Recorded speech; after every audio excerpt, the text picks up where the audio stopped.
Ryan Reynolds here from Mint Mobile with a message for everyone paying big wireless way too much. Please, for the love of everything good in this world, stop. With Mint, you can get premium wireless for just $15 a month. Of course, if you enjoy overpaying, no judgments, but that's weird. Okay, one judgment. Anyway, give it a try at mintmobile.com/switch. Upfront payment of $45 for 3-month plan, equivalent to $15 per month required. Intro rate first 3 months only, then full price plan options available. Taxes and fees extra. See full terms at mintmobile.com. This episode is brought to you by Principles. Are there limits to the U.S. government's debt growth? What will happen if the debts are not curtailed? What should policymakers or investors do? Those are urgent questions that legendary investor and New York Times bestselling author Ray Dalio addresses in his new book, How Countries Go Broke: The Big Cycle. The book comes out in June and is available for pre-order today, wherever books are sold. Military murder is an independent project and is not endorsed by the Department of Defense or any military component. The views expressed are those of the host. The content of this podcast is not meant to be legal or medical advice. Warning: this episode contains graphic details of murder and is not suitable for young listeners. Listener discretion is advised.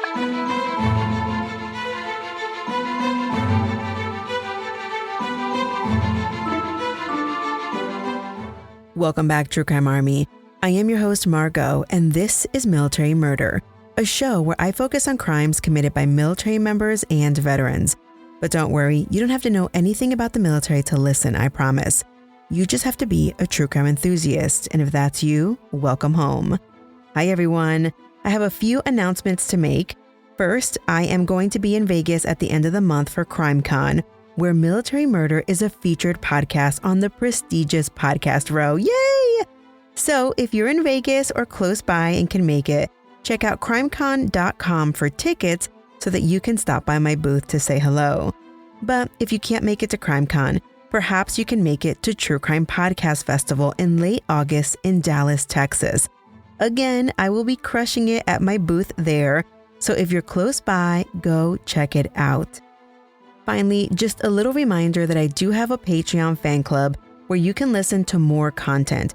There are at least 20-ish full-length episodes at the basic level. And on the flip side, you might hear about a murder at the Leavenworth Prison, a double murder at Robbins Air Force Base, a murderous Master Chief Petty Officer in Japan, and that's just to name a few. You can check that all out today at patreon.com/militarymurder. Oh, and guess what? You also get every single episode from episode 1 until now completely ad-free. And you get all the bonus content immediately so that you can start binging right away. All right, that's enough of the announcements. On with the show. This week's case is not about a military murder, but it is about a tragic death and the military's attempt to silence the men who knew the truth. 18 years ago on April 22, 2004, Patrick Tillman's family got the horrible news that their beloved husband and son had been killed in action. While I vaguely knew the story back then, I never really knew the story, so I am bringing it here to you. This is the story about how the Tillman family unearthed what really happened to Pat while serving in Afghanistan. Some considered what happened to Pat Tillman to have occurred in the fog of war, but what the Tillman family discovered was more sinister than that, and what happened next was a full-blown cover-up. Join me today as I tell you the story of Pat Tillman. Now, let's dig in.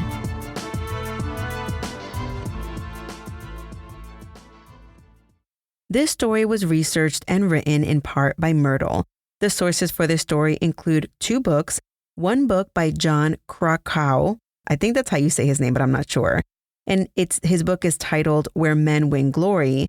The second book is by Mary Danny Tillman, Pat's mother, and that book is titled Boots on the Ground by Dusk, My Tribute to Pat Tillman.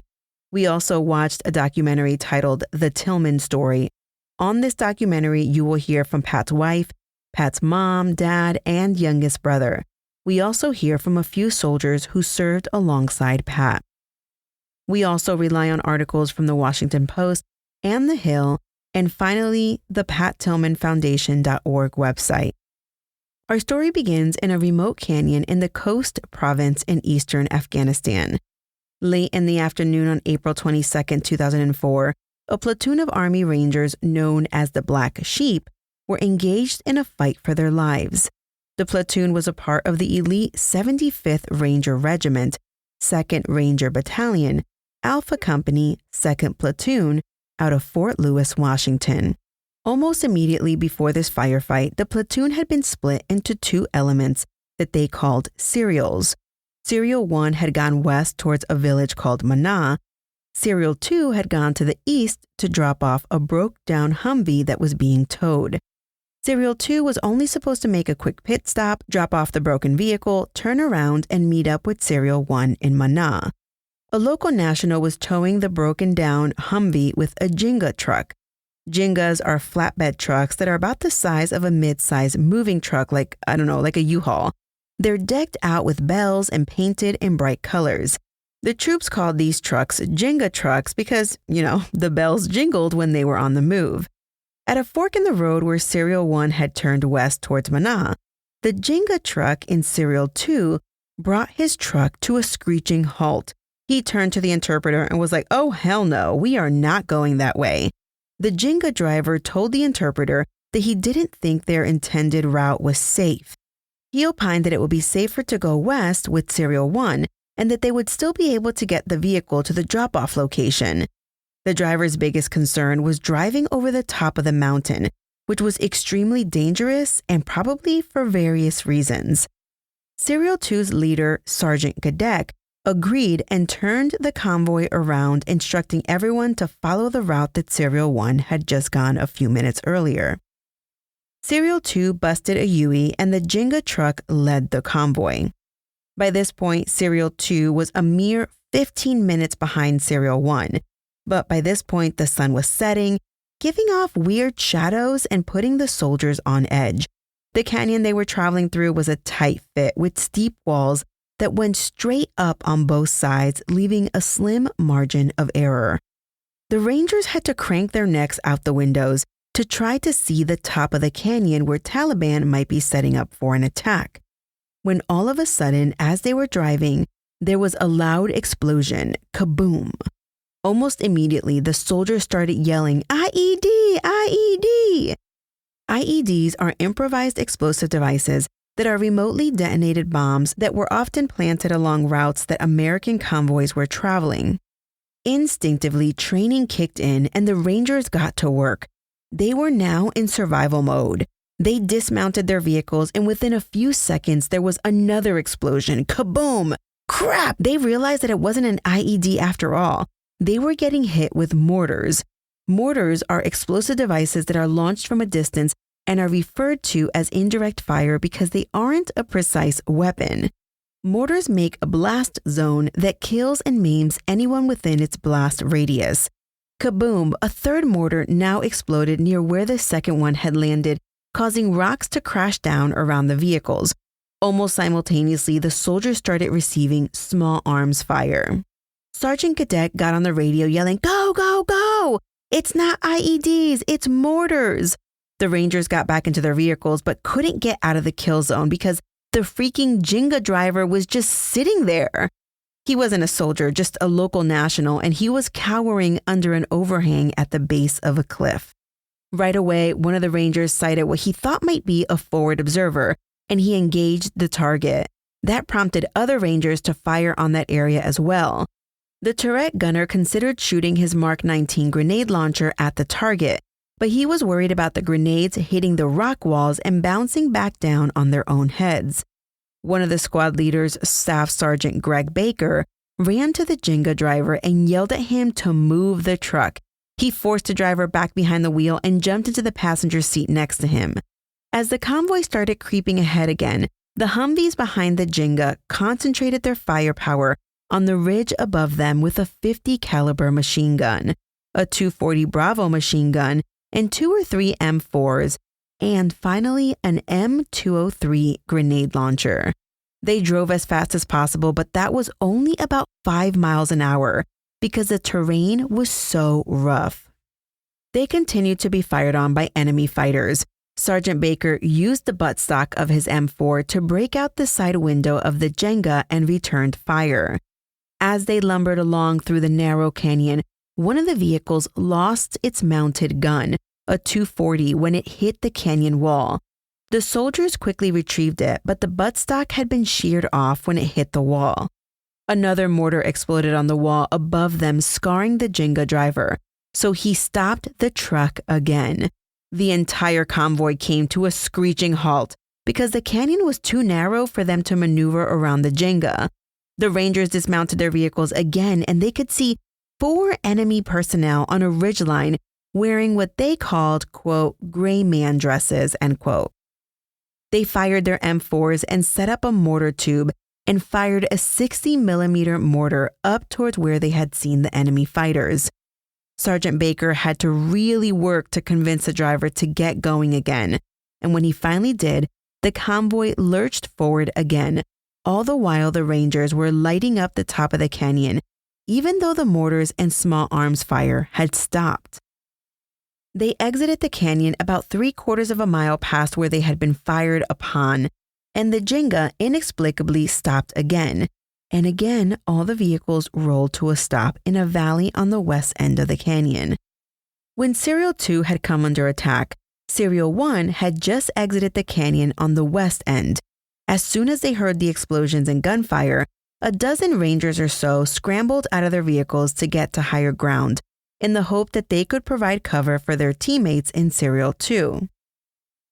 The squad reached a small group of huts, and as they moved through the settlement, they noticed a conspicuous lack of adult males.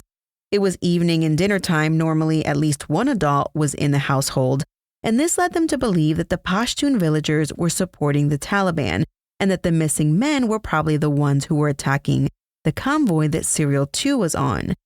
2 Rangers and an AMF soldier from Serial 1 continued up and made it up and over the top of the ridge, then took cover behind 2 low boulders.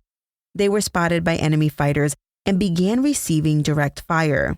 It was then that the team leader turned and sprinted 60 yards back up the hill under fire to alert the squad leader, Sergeant Weeks, that he intended to return fire. Sergeant Weeks approved the plan, so the team leader ran back down through enemy fire to the boulders where he had left the other Ranger and AMF soldier and fired his M249 squad automatic weapon, or SAW.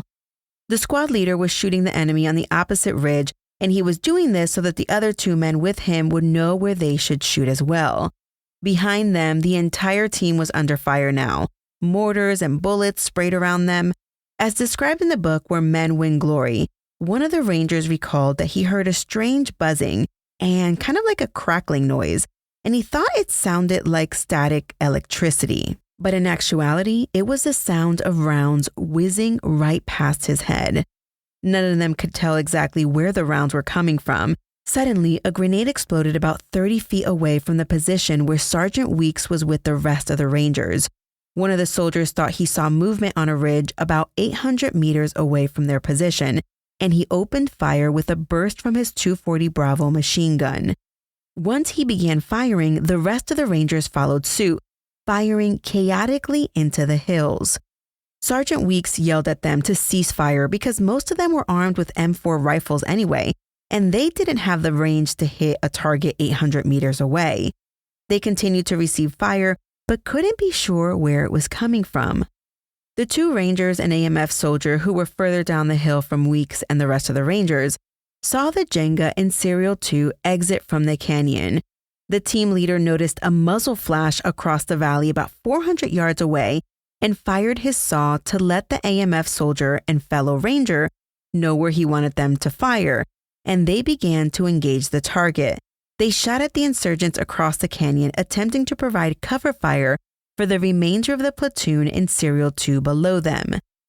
Just then, as the AMF soldier stood and fired, he was shot 8 times in the chest and fell where he stood, dead. It was then that the 2 Rangers with him quickly realized that the rounds weren't coming from across the canyon at all. They were coming from below them. They were being shot at by their own platoon from Serial 2. The two men frantically waved their arms and yelled out, "Cease fire! Cease fire! Friendlies!" But they had to dive behind the rocks after being sprayed with hundreds of rounds of machine gun fire. The Rangers in the first Humvee coming out of the canyon on Serial 2 jumped out of the vehicles and started shooting at the ridgeline, where the two Rangers were located by the rocks. The two men from Serial 1 waved their arms to let the Rangers in Serial 2 know that they were friendlies, and they continued to yell, "Cease fire, cease fire." As the bullets hit the boulders, it blasted shards of rock like shrapnel at them. The rocks were only a few feet off the ground, so they didn't provide very good cover. The Serial 1 team leader then popped smoke, meaning he pulled the tab on a smoke grenade, throwing the canister with purple smoke towards Serial 2 to indicate that they were Americans. He was just hoping that the troops firing at them would recognize them and stop shooting. There was, in fact, a lull in the shooting, so the two men came out from behind the rocks. But then, suddenly, the shooting started up again. The team leader was shot in the leg, dropping him to a squatting position. And as he fell, he started yelling again, quote, "What are you shooting at? I'm Pat Tillman. I'm Pat fucking Tillman," end quote. The shooting continued, and he kept hollering it over and over and over again until his voice faded and finally stopped. Then the other soldier who was with Pat Tillman, a young private named Brian O'Neill, heard what he thought was running water. When he looked over, he saw that Specialist Pat Tillman had been shot in the forehead, the result of 3 high-velocity bullets tightly grouped together on Pat's forehead was absolutely devastating. His head was blown open, leaving fragments of skin and bone just sprayed around the boulder. And his brain? Well, there's no good way to put this. His brain was on the ground. O'Neill saw this and screamed in horror. He was terrified and frozen in place.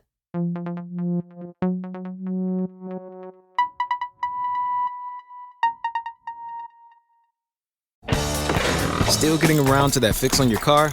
You got this. On eBay, you'll find millions of parts, guaranteed to fit. Doesn't matter if it's a major engine repair or your first time swapping your windshield wipers. eBay has that part you need, ready to click perfectly into place. For changes big and small. Loud or quiet. Find all the parts you need at prices you'll love. Guaranteed to fit every time. But you already know that. eBay. Things, people, love. Eligible items only. Exclusions apply. My favorite thing about Shipt since I signed up for Target Circle 360? No price markups when I order same-day delivery from tons of local stores. Only a handful of alcohol retailers and items don't count. I won't lie, I've had too much fun being like, markups on groceries? Not in my fridge. Markups on pet food? Not for my DOG. Markups on tools, electronics, home goods, meds? Not in my house. Anyway, it's awesome. Order now at shipt.com/360. Terms apply. To understand what happened on April 22nd, we have to rewind a few days. On April 7th, 2004, the Black Sheep flew on an Air Force C-17 from Fort Lewis in Washington to Afghanistan. The platoon included 2 Rangers that stood out from the rest of the men. They were both a little older than the other enlisted men, and physically they were both a lot bigger. Patrick and Kevin Tillman, originally from California. Pat Tillman, the name may actually sound familiar to you. Pat gained fame playing for the Arizona Cardinals in the NFL and was well known for his relatively small stature at just 5 foot 11 inches as compared to most other NFL players, and he was also known for his tenacious hitting style. But people infamously remember Pat Tillman for walking away from a $3.6 million NFL contract after September 11th to serve the country by joining the Army. His younger brother Kevin was a talented athlete in his own right. He had been playing minor league baseball before and had a good shot at playing in the majors before he joined the Army with his brother Pat. Pat didn't make his decision in a vacuum, however, and he and Kevin together decided they wanted to be Army Rangers. The Rangers are special operations warriors and are ranked in their eliteness just under Delta Force and the Navy SEALs. Or listen, maybe they're equal. I don't know. Please don't come at me. I'm going to blame that on my scriptwriter, and you are all equally badass in my book. Okay, so nobody get offended. Pat joined the Army with the full support of his wife, Marie, who was his high school sweetheart. Pat and Kevin were both college graduates and could have easily become commissioned officers, but they decided they wanted to serve in the enlisted corps with the Rangers because they wanted to be fighting on the front lines, not pushing papers behind some desk. And listen, they definitely didn't join the military for the money, because back in 2003, an E1 was making something like $1,150 a month. The Tillman brothers were no kidding answering the call of patriotism after 9/11, wanting to follow in their family members' footsteps by serving their country in wartime. Their grandfather, Hank Tillman, and uncles had been stationed in Pearl Harbor when it was bombed, and thankfully all three survived. Their maternal grandfather had also fought in the Korean War. While the brothers were going through the recruitment process, Pat and Kevin did everything in their power to keep Pat's face out of the news regarding his enlistment. But despite their best efforts, someone recognized Pat at the recruiting office and leaked it to the press. Honestly, Pat Tillman was quite possibly the most famous recruit since Elvis. What? Yeah, I didn't know Elvis was prior military. But apparently he joined the Army during World War II, and it grabbed the nation's attention. And when famous people enlist, guess who else notices? Politicians, that's who. This time it was the White House who took notice. The Secretary of Defense, Donald Rumsfeld, sent a memo to the Secretary of the Army and a note directly to Pat. Pat also received a letter from the commander of the 82nd Airborne trying to convince him to forgo the Rangers to come and be a member of that unit.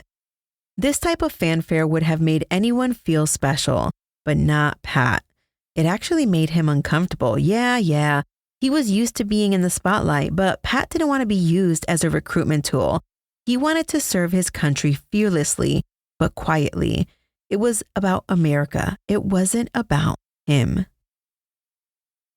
Let's fast forward to 2004 in Afghanistan. By the time the Tillman brothers boarded that C-17 to Afghanistan, they were no longer rookies, but seasoned veterans. They had an Iraq deployment under their belt, and not just a quiet tour in Iraq either.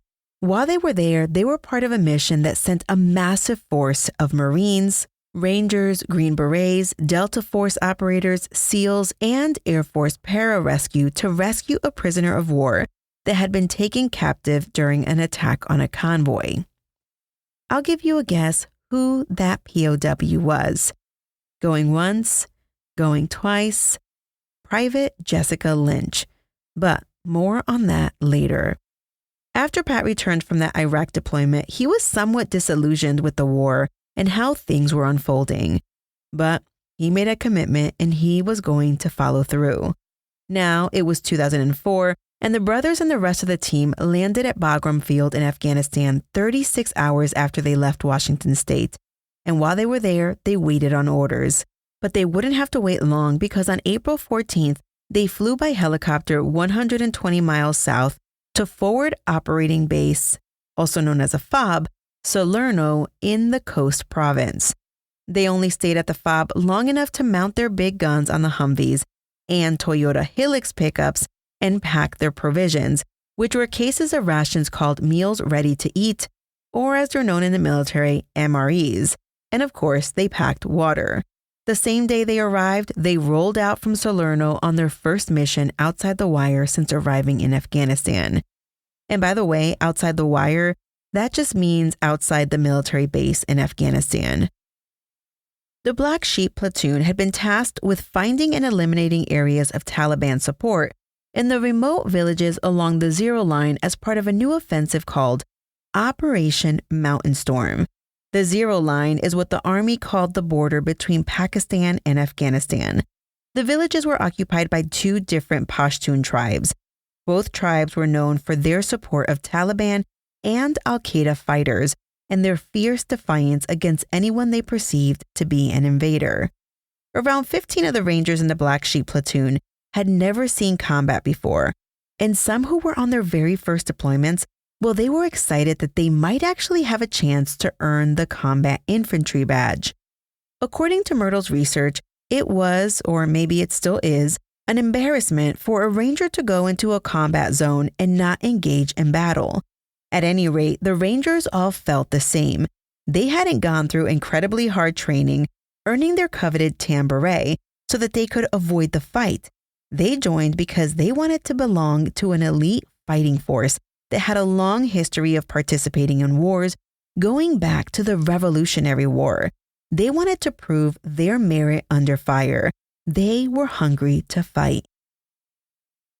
The Black Sheep drove in their Humvees and Toyota pickup trucks along the rough riverbeds and narrow goat tracks that served as roads. The first night they set up their camp about 3 miles from the Pakistani border, and in the morning they started searching villages on foot patrol. The first day was, for lack of a better word, uneventful. But by the second night, they met up with a CIA operative known only as Steve. And this operative told him that he had good intel that Taliban and Al-Qaeda were planning an attack on the border crossing point that the guys had been camped nearby. The Rangers were pretty stoked that they might get to see some action. The border crossing point was manned by Afghan militia forces, or AMF as they were known. They were allies and they were recruited and trained by the CIA. The Rangers were going to help by supplementing their numbers and providing defense against an attack. After sitting up all night, though, in their body armor, including helmets with chin straps secured tight under their chins, and with rounds loaded in the chambers of their weapons, no Taliban came through. The Rangers were disappointed that they missed out on a chance at combat that night, but they stayed close to the post and frequently came and went from the border crossing over the course of the following week. The post was situated in the mountains at about 8,300 feet above sea level. During their patrols, they would drive down into the valleys and routinely hike on foot to elevations over 9,000 feet to get a bird's eye view of the villages over the border in Pakistan. One of the villages was on a main route used by the Taliban, so they set up a squad as an overwatch to keep an eye on the activity in the village. One night it was cold and the rain was relentless when they noticed a couple of dudes with AK-47s coming up the ridge. But they shot off a flare and the insurgents turned and hightailed their booties back down the hill. During the following week, the Rangers continued their patrols. The rain was sporadic, add the cold weather, and it was quite miserable conditions to say the least. Despite finding some rockets and loads of marijuana, the Black Sheep never encountered anything very threatening. They never got the sense that an ambush was imminent. Most of the villages were no more than groups of huts filled with friendly people who offered them tea and sugar candy. The Rangers had been in Afghanistan for about 3 weeks by this point, but hadn't encountered any Taliban fighters. The newer soldiers were feeling really frustrated, because they might deploy back home without that combat infantry badge after all.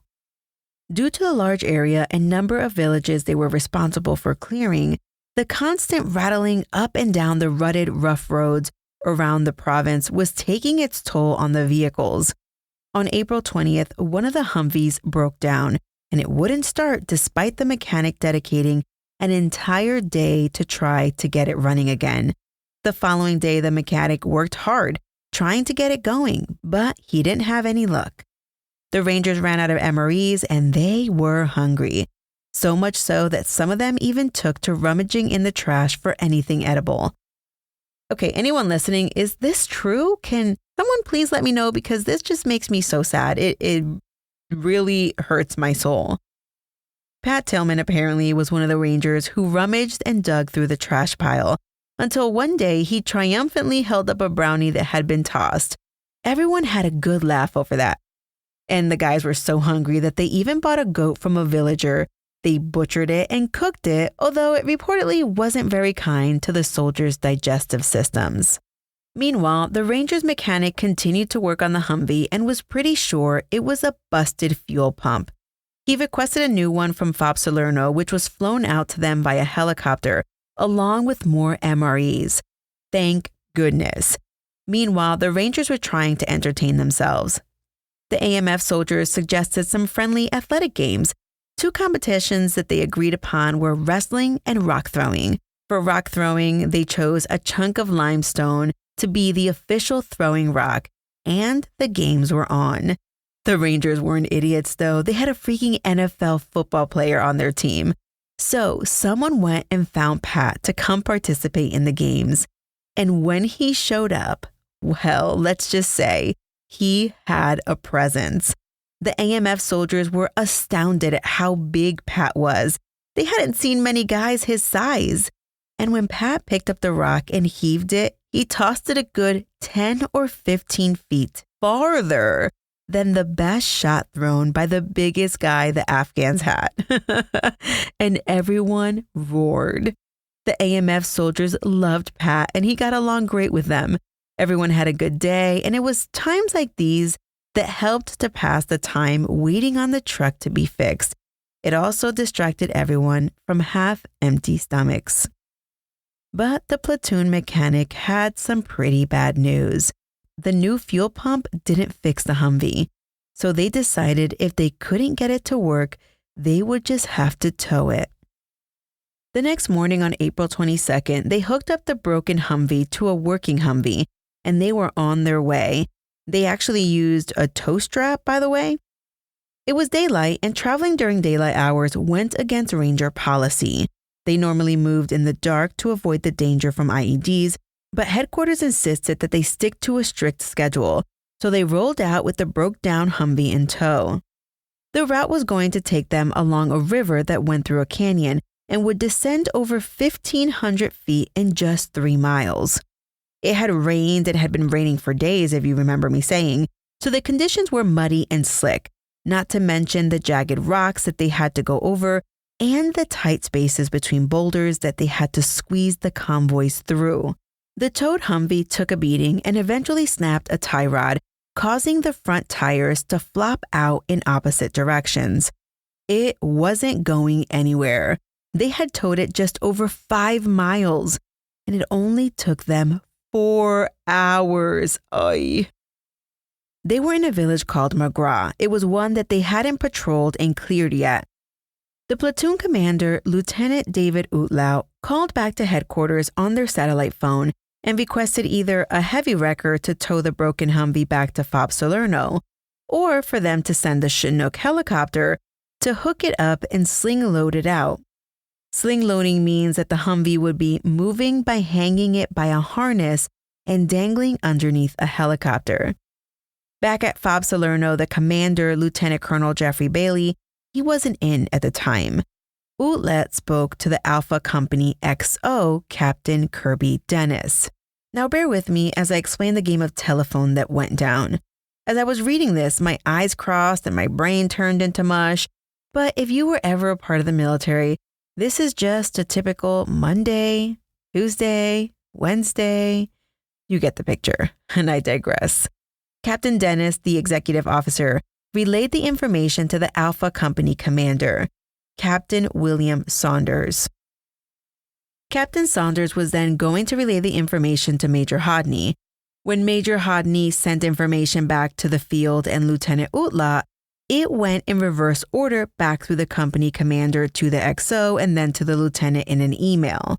Word finally got back to Lieutenant Utlau that they could send a wrecker, but it could only make it to the edge of the pavement, which was 15 miles away from the village they were stopped in. The roads were just not going to cut it. And he said, "What about the helo option I talked about?" Well, the email went on to state that sending a helicopter to sling load the broken Hummer was out of the question. Long story short, they needed a 96-hour advance notice because of manning and equipment, and it just wasn't an option. One of the soldiers was like, "Hey, listen, let's blow this sucker up and call it a day." Reason being, you destroy the Humvee so it can't be repaired and used by the enemy. But even this seemingly simple solution required higher-up approval. In fact, this solution required permission from someone back in the United States. Can you imagine how long that would take to get approval? But then another order came down. Headquarters told Lieutenant Utlau to split the platoon into 2 elements.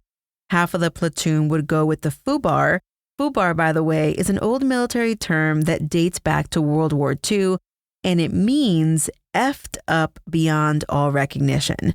So anyway, half of the platoon would go with the FUBAR vehicle to a paved road where the wrecker could get it, and half of the platoon would press on to the next village, Mana. Of course, their intent was to continue searching for Taliban. Now, the message as he received it was clear. Lieutenant Utla had wasted enough of their time. Utla was to get boots on the ground by dark. To say the least, Utla was frustrated. He didn't want to split his troops into two groups this close to Pakistan because he knew the radios were going to be sketchy once they were in the canyon. That whole saying of an army of one, well, that's bullshit. You can't win anything with an army of one. It takes a team. And Utla recognized that, but it's the military and orders are orders. Utla then did a quick inventory of their firepower and realized they only had one 50 cal machine gun, which meant that only one of the convoys would have a big gun. By this point, the platoon had been sitting in Maghra for 6 hours, trying to get away ahead from headquarters. So now it was sure that any insurgents in the area were probably well aware of their presence. Lieutenant Utla was only 24 years old, but he wasn't some punk wet behind the ears kid. He graduated at the top of his class at West Point and was first captain of the Corps of Cadets, which is the highest position in the cadet chain of command at West Point. Now, anyone who's listening to this is like, okay, but who cares? But anyway, the whole point is that it's not like he's brand new, right? At President George W. Bush's inauguration in 2001, David Utla was the one who led the Army's procession in the parade down Pennsylvania Avenue. He was a real squared-away soldier, the best at everything. He was a disciplined soldier, and he didn't question orders unless there was a darn good reason to do so. Well, this was one of those times where there was a darn good reason to question an order to separate his platoon. Utla sent a series of emails back to headquarters, questioning the decision to split the platoon. He detailed the expected communication issues in the canyon, and he respectfully told his chain of command that it was just not safe for half of a platoon to convoy to Mana.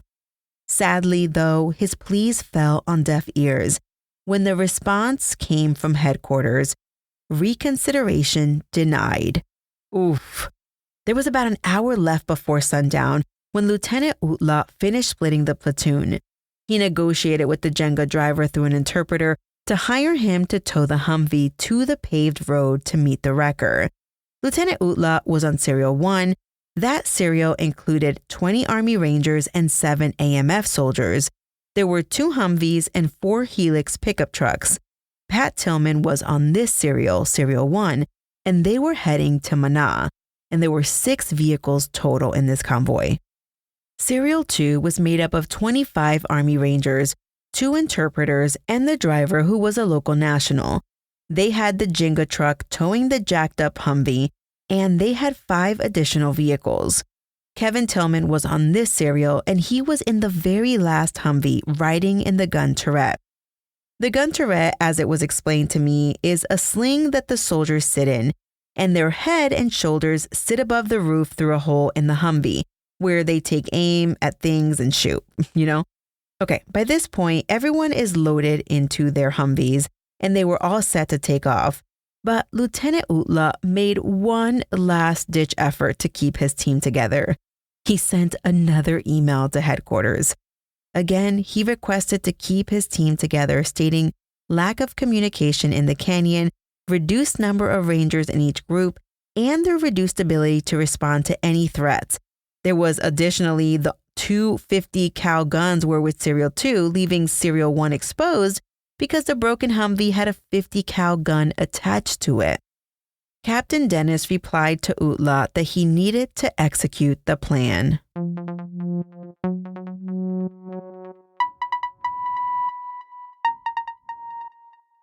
Are you a forward thinker? Then you need an HR and finance platform that thinks like you do. Workday is the AI platform that helps propel your organization, your workforce, and your industry into the future. Workday, moving business forever forward. Fellas, you know Degree Cool Rush deodorant, right? Well, last year they changed the formula, and guys were mad about it. One dude even started a petition. So guess what? Degree heard us, admitted they messed up, and brought the original Cool Rush scent back exactly how it was. And it's in Walmart, Target, and other stores now for under $4. So grab some and remember why its cool, crisp, and fresh scent made it the #1 men's antiperspirant for the last decade. Degree Cool Rush is back, and it smells like victory for all of us. The two elements left at the same time and started their drive down a riverbed. They stayed within a few hundred yards of each other until they split off at a fork in the road. At the fork, Serial 1 with the lieutenant and Pat turned left towards Mana, and Serial 2 with the broken Humvee was supposed to turn right and head for the rendezvous point with the heavy wrecker. Kevin, who was the caboose in Serial 2, could see the final vehicle from Serial 1's small convoy disappear as it went west into the canyon. From here, we know that the Jenga driver refused to turn east at the fork in the road because he felt they would be better off following Serial 1 and would still get to their intended rendezvous point with less danger. At this point, the ranger in charge of Serial 2, Sergeant Gridek, had made the decision to turn the convoy around and follow Serial 1 towards Mana. Serial 2 is now behind Serial 1, or at least following close by. And it was when Serial 2 was making their way through the canyon when they were attacked. Now, if you remember back to the beginning of this episode, they thought that they were hit by IEDs, but it ended up being mortars. When Rangers in Serial 1 heard the explosions and gunfire coming from the canyon, they dismounted their vehicles and took to higher ground to provide cover. Serial 1 had no idea that Serial 2 had turned around and was following them, because remember, the radios didn't work in the canyon. Specialist Pat Tillman from Serial 1 had charged up the side of the mountain with the rest of Serial 1, but had made it to the top and over the other side with Private O'Neill and the AMF soldier Saeed Farhad before the rest of the element. Now, they found some cover behind the boulders, but the boulders didn't provide much safety for Pat, O'Neill, or Saeed. Saeed was the only AMF soldier that had charged up the mountain with the Americans. Pat spotted flashes from enemy fire on the far side of the canyon, and that's when he ran back up the hill and briefed Sergeant Weeks as to his plan to provide cover fire. When Weeks approved the plan, Pat ran back down to the boulders and sprayed a volley of bullets from his saw to indicate to O'Neill and Farhad where he wanted them to shoot.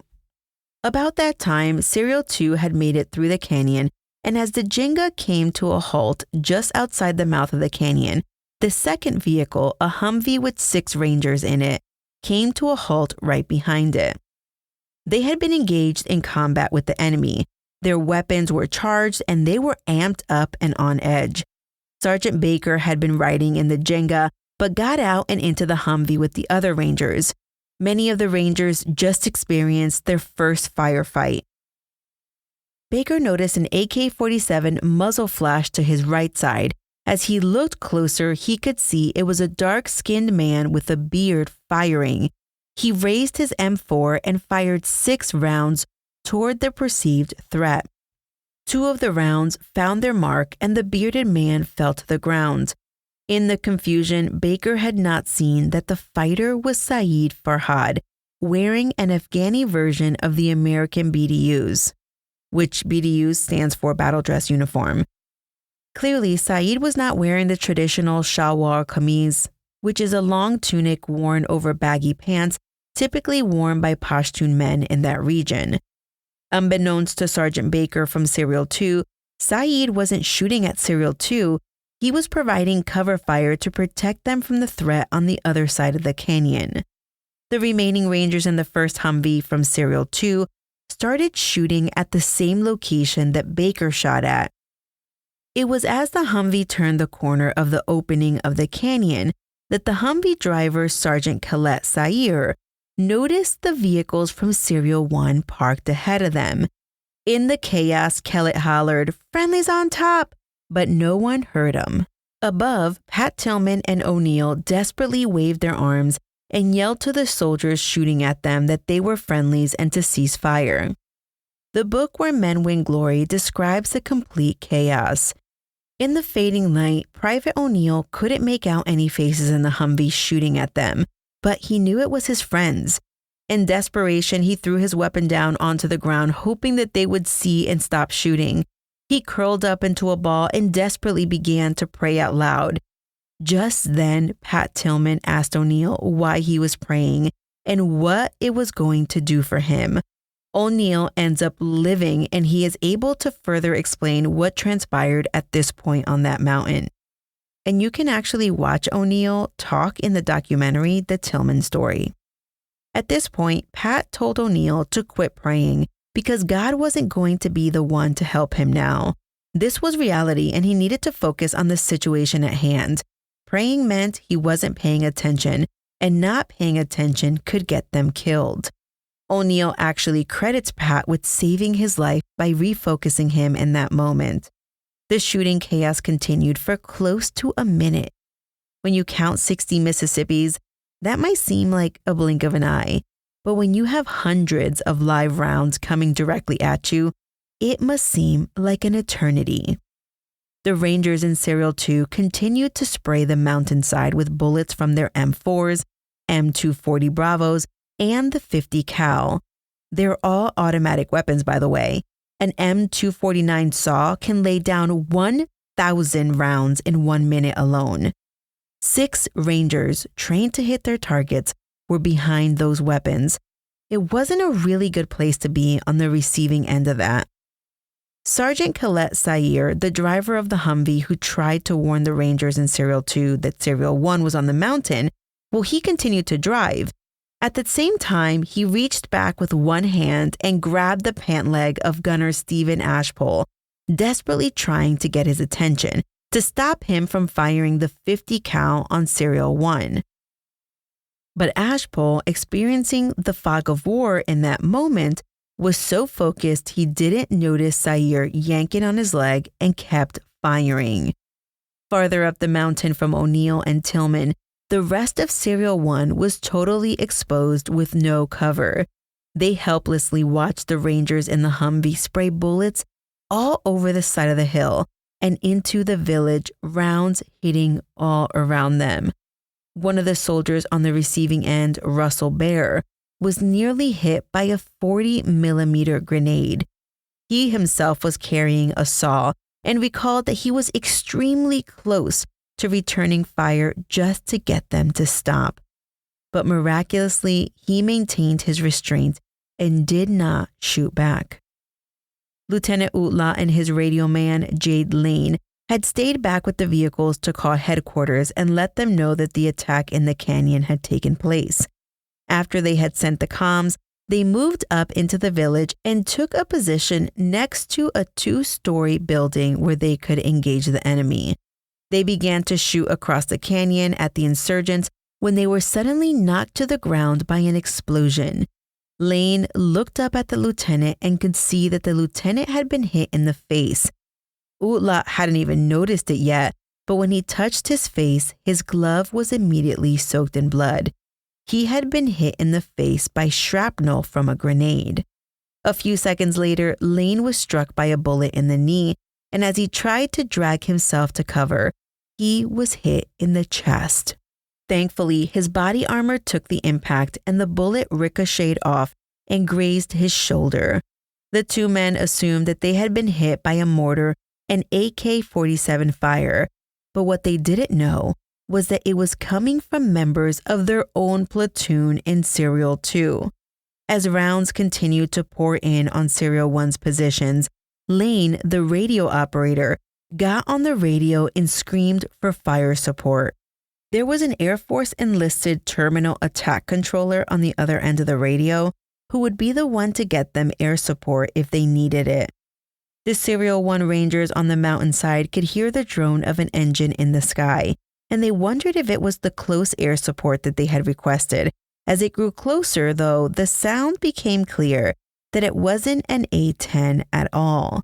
The sound they could hear sounded kind of like a lawnmower, but it was the sound of a Predator drone. Predator drones are prop-driven aircraft that are remotely controlled by a pilot and a sensor operator sitting somewhere in Nevada.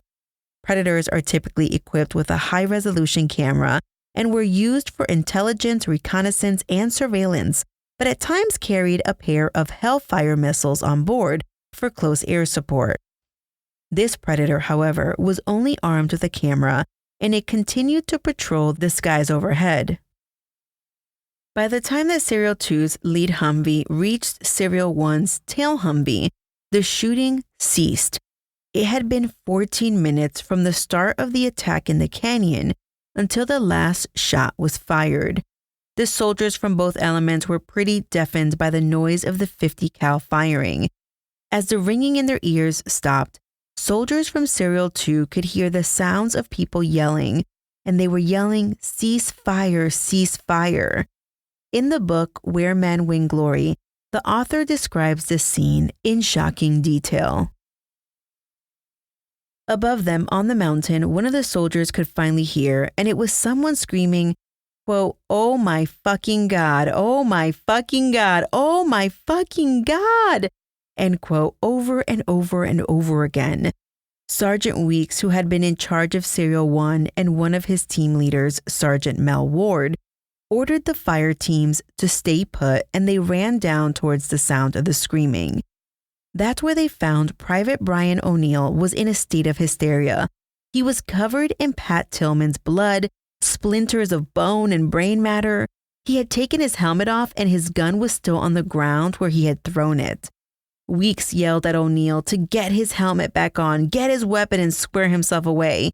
He then told him to go pull security in a nearby sector to occupy his mind. Weeks then called over the radio and gave a report. Quote, "I've got one Eagle, KIA, call sign Tango," end quote. Eagle meant that it was an American, and KIA meant that he was killed in action. And Tango is the phonetic first letter of the KIA's last name, meaning it started with T for Tillman. As Weeks and Ward surveyed the scene, Ward dropped to his knees, hugging Pat, and he began to cry. Ward and Pat had become really close on the deployment and had spent time together pulling security details, talking about their families, and what their plans were after they got out of the Army. It affected Ward deeply to see Pat like this, dead on the side of this shitty-ass mountain. In John's book, Ward talked about when someone dies in battle. He said, "It's not like in the movies. Tillman wasn't lying there looking like he was sleeping. It was horrific and gory, absolutely gruesome."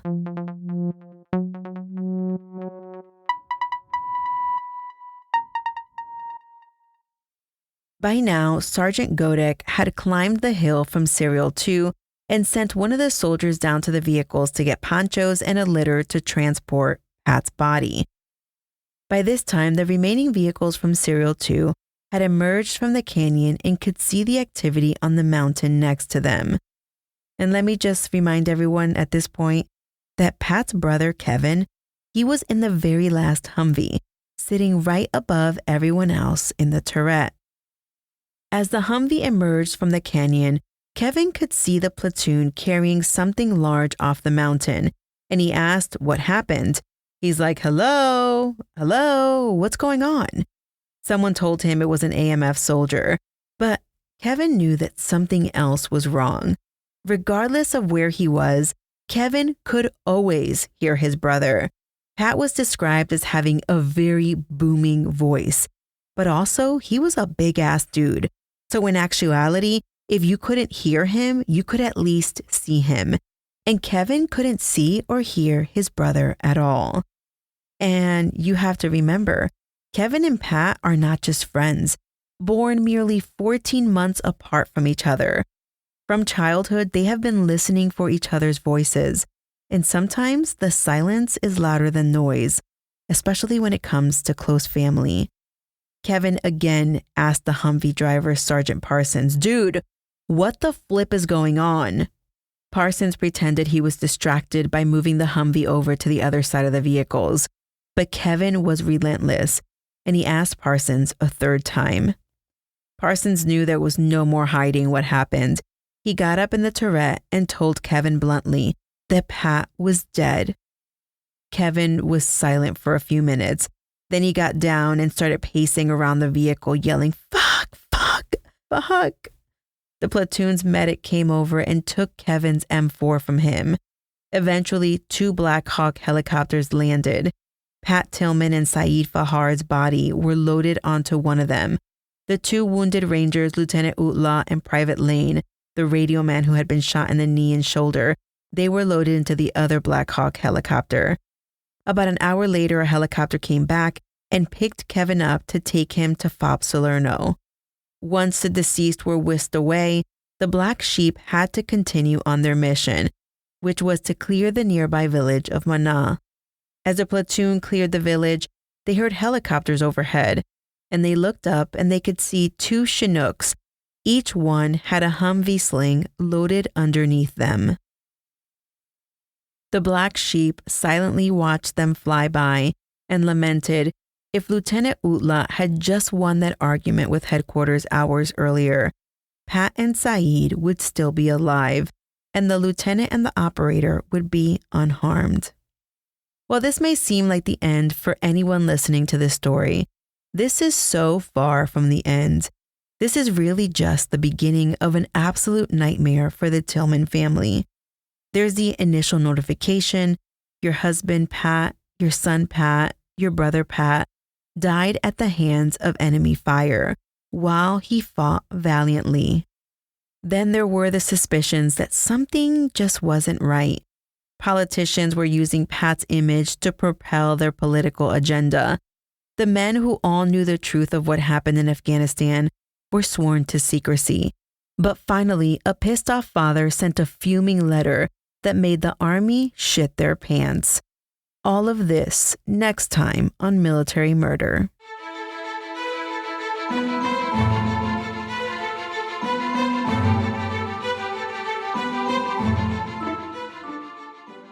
If you're anything like me and can't wait for part 2, join the fan club today, where part 2 is waiting for you right now. All you have to do is visit patreon.com/militarymurder. The fan club brings some other perks as well, at least 20 or so bonus episodes, as I already said. And of course, there's swag, stickers, challenge coins. Yes, challenge coins. Be sure to follow me on TikTok at Military Margot with a T at the end. I usually post about 1 or 2 big stories on there a week, so make sure you're following me there, and also follow me on Instagram at Military Murder Podcast. Shout out to all of my Patreon fan club members. This show was created by Mama Margot Productions, and this episode was produced in collaboration with all of my Boot Camp and Higher fan club members. This month's executive producers are Nicole, Falcon 13, Alicia, Jen, Tina, Ryan, and Bob. Shout out to the show's newest assistant producers, Destiny, Amanda, and Kapana. Shout out to the rest of my newest fan club members, Maria, FG, Tina, and Jennifer. The music was created by Ty-Apps. Until next time, remember, you never really know what someone is capable of, so remain vigilant always. You have a fabulous week, and I'll keep digging to bring you the conclusion of this story next time.